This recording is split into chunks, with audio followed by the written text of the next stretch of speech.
Hey everybody, Drew here. I have a question for you. What would it look like if both you and your spouse really felt loved? Well, this week, my wife and I are going to be talking about the love tank and what it takes to keep that thing full.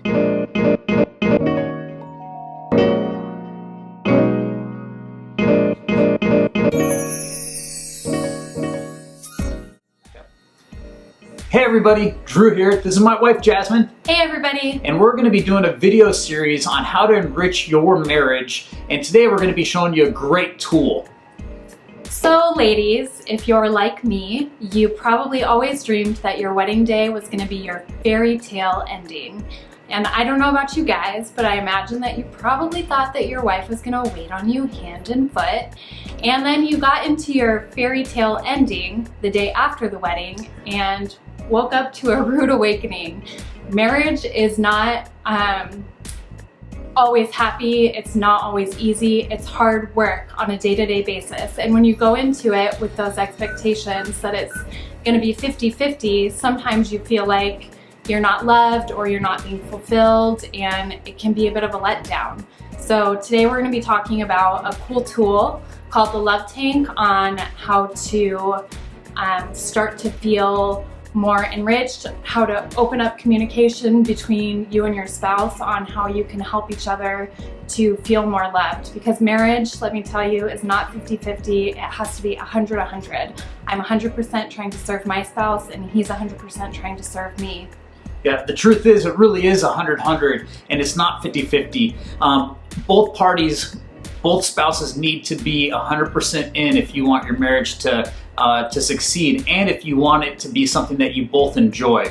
So in our faith tradition, we're Christians. There's a book in the Bible that's called Ephesians, and in chapter 5 it talks about how we are supposed to fully love one another, fully serve one another. And you know, sometimes when we go through life, we can feel like we're not being loved, or that that the other person's not thinking about us. And this tool that we want to share with you guys today is really a tool that you can use to help gauge where you are at, so that way you can better love one another and serve one another. So the cool tool that we want to share with you is called the Love Tank, and it comes from this book here called The 5 Love Languages. And through this series, we're going to tell you a little bit more about some of the contents in this book, so make sure to tune in for that. And if you want to get one of your own copies, make sure to check the notes down below on this video, so that way you can get your own copy. So basically, this is what the Love Tank is. We all know that we need to have fuel in our car if we want our car to run far, right? And if you're like me, you're always having your wife have to go fill up because you don't fill up the tank when you're supposed to. But and sometimes it's like that in our marriages too. If we don't keep the love tank full, our marriages aren't going to go far. They're not going to be fulfilling. They're not going to be enriched, right? And so, just like our car, we need to fill up our tank regularly. In our relationships with each other, we need to make sure that each other's love tank is full. And we can do that through various different ways. And we'll talk about that a little bit later. But we want you to understand, you need to make sure that your tank is full. So just like your car has a gas gauge so that you can see where you are and if you need to get fuel or whether you're full, we use a tool called the scale for the love tank, and you can ask your spouse how they're feeling on a scale of 1 to 10. So, hey babe, how's your love tank today on a scale of 1 to 10? I think maybe it's at a 7. So this is just a simple way that you can ask, and it takes reflection on your own part and on your spouse's part. He said a 7. That's not a 10. He's not completely full. So what does that mean? That means I need to dig a little deeper.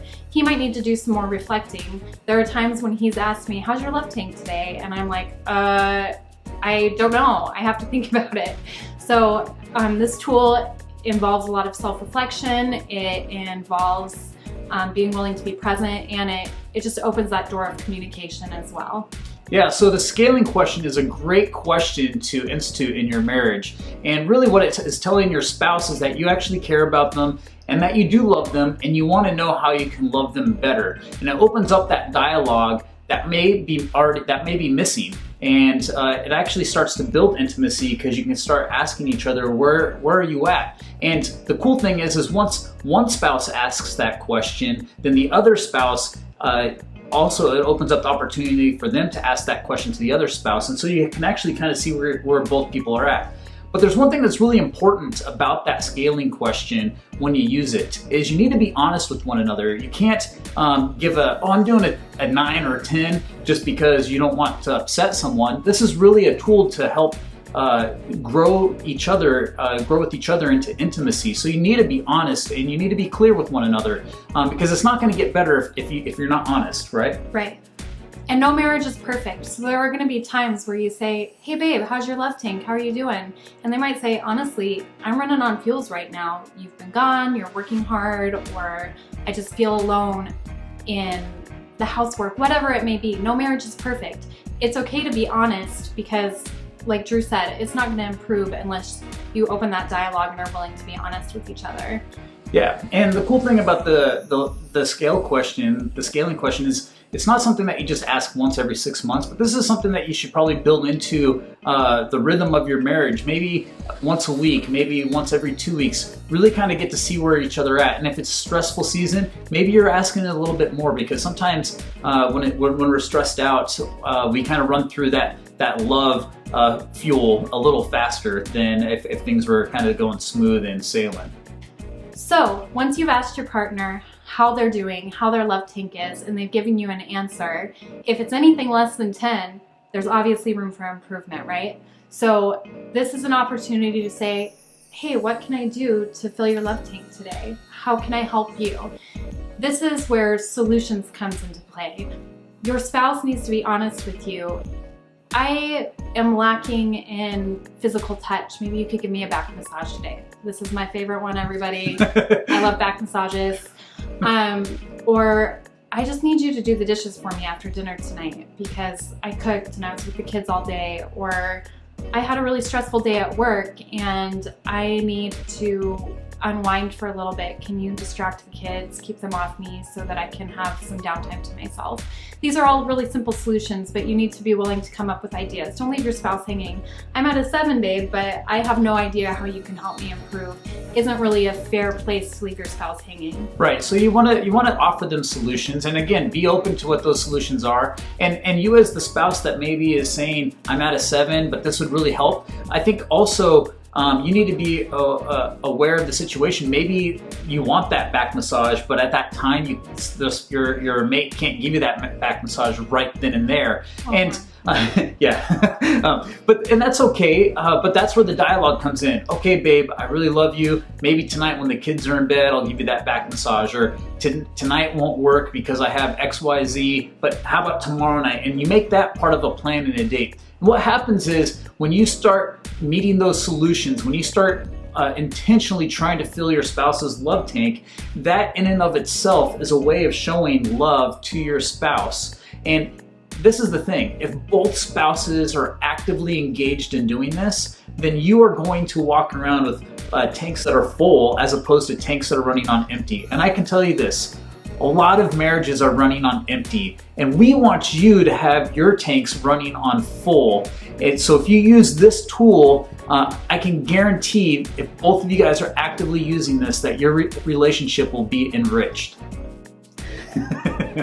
So this is your homework. I want you and your spouse to use this scaling question to determine how full your love tank is. Maybe it's tonight after dinner when the kids are in bed. Maybe it's in the morning when you guys are having coffee together before the kids have woken up. Maybe it's when you guys are both working on dinner and the kids are watching TV.